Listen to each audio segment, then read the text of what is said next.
আয়ারল্যান্ডে স্থায়ীভাবে প্রায় 12,000 বাংলাদেশি প্রবাসীর বাস। ব্রেক্সিটের পর ইউরোপের অন্যান্য দেশ থেকেও উল্লেখযোগ্য সংখ্যক মানুষ স্থায়ীভাবে বসবাসের জন্য দেশটিতে আসছেন। দেশটির সার্বিক পরিস্থিতি জানবো AK হাসানের রিপোর্টে।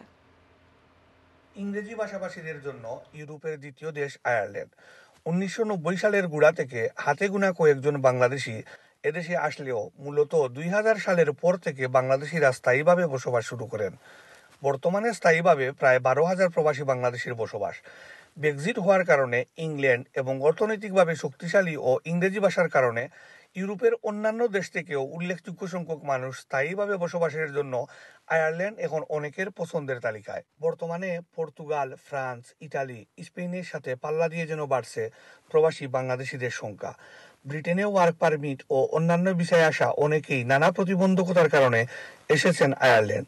কিন্তু অন্যান্য দেশের মতো বাংলাদেশি মালিকানাধীন ব্যবসা প্রতিষ্ঠান যথেষ্ট পরিমাণে না থাকার কারণে অন্যান্য দেশ থেকে আসা অনেকেই আছেন কাজ সংকটে।